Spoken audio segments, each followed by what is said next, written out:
Forum žena Prijepolja i televizija Forum uz podršku Agencije za borbu protiv korupcije Republike Srbije organizirali su okrugli sto na temu implementacija strategije za borbu protiv korupcije na lokalnom nivou. Moderator okruglog stola bio je gospodin Zoran Gavrilović, direktor Biroa za društvena istraživanja Srbije. Okruglom stolu su, pored spomenuti organizatora, prisustvovali još i predstavnici lokalne samouprave, odbornici opozicije u Skupštini Prijepolja te predstavnici brojnih stranaka i nevladinih organizacija.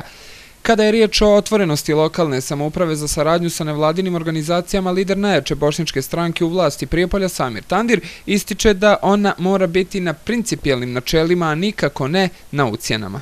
Lokalna samouprava u Prijepolju je potpuno otvorena za saradnju pod jasno definisanim uslovima.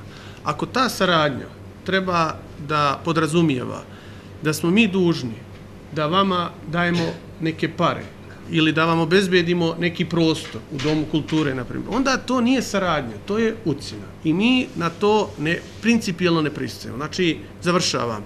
Možemo da sarađujemo, ali pod jasno definisanim pravilima koja podrazumijevaju obaveze i jednih i drugih i iskrenu želju da se krene korak u pravom smjeru. Hvala vam. Od samog početka pojedinci iz redova opozicije bili su nervozni i pokušavali su politizovati skup te govoriti o stvarima i problemima koji se uopšte ne tiču teme niti diskusije okruglog stola.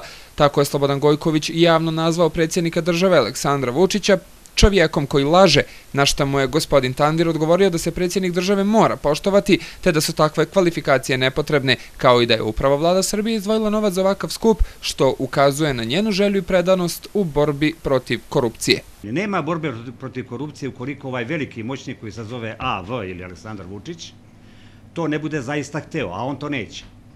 On nas laže. I to nas masovno laže. Laže nas o Kosmajcu, laže nas o Miškoviću, laže nas o helikopteru, laže nas o... i ne znam o čemu nas sve ne laže. Znači, dok on ne bude želeo da se Srbija izbori protiv korupcije, te borbe nema. Ne brani Vučića, nisam njegova stranka.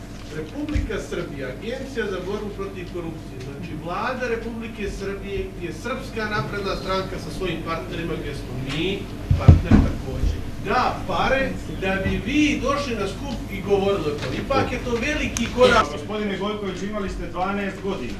12 godina vlasti da se obračunate sa kriminalom i korupcijom. Vlasti ste imali da se obračunate Demokratska stranka sa kriminalom i korupcijom. Da li ovdje ima volje i želje, ali partijski stavovi se iznose.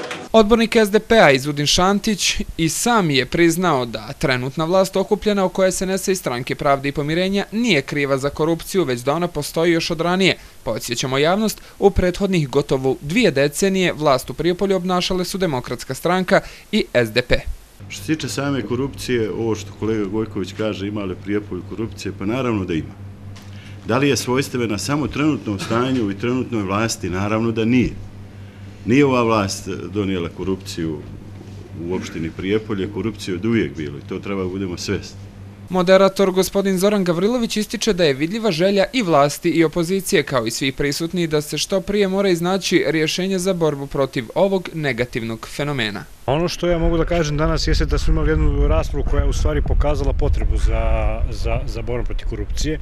Također mislim da kod i vlasti i opozicije postoji negdje svijest o potrebi svega toga. Naravno ono što je uvijek problem kad imate lokalnu samoupravu, odnosno kad ste u potrebi donošenja nekog dokumenta i uspostavljanja mehanizma, to je u stvari priča o političkoj volji.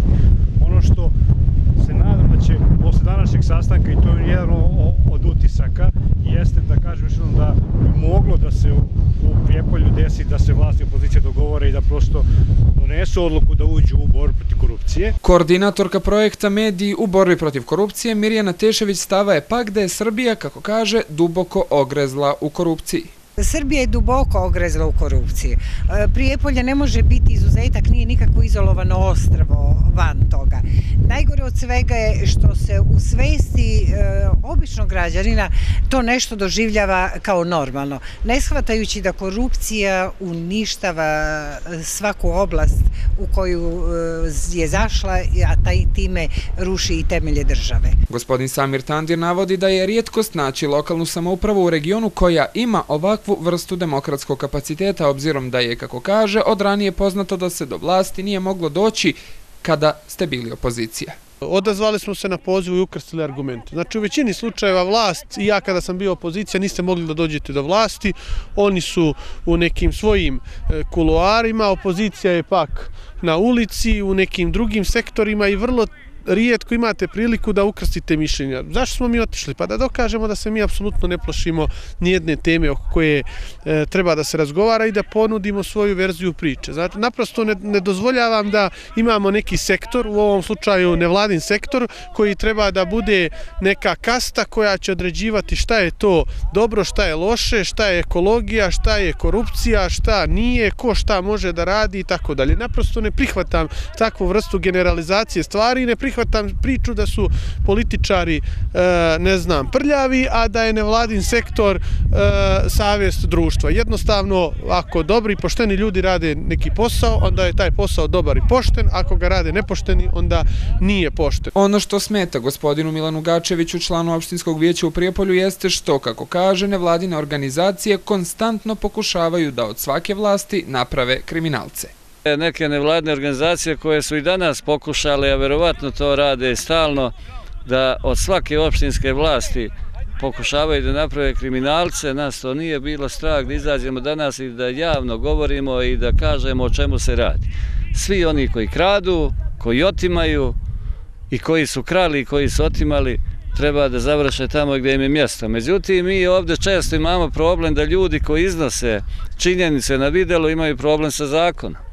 Ja sam najbolji slučaj za sve to, vidjeli ste kako je to suđenje namješteno u Pazaru, to je politički proces jedan bio koji je završen na način kako je završen trenutno u Novom Pazaru. Ja se nadam da će neke veće instance u Beogradu zauzeti drugačiji stav. Ako to ne bude u Beogradu rešeno, sigurno će to biti rešeno na nekom međunarodnom sudu. Kompletan okrugli sto možete pogledati u večerašnjem izdanju specijalne emisije na Sandžak televiziji sa početkom od 19 časova.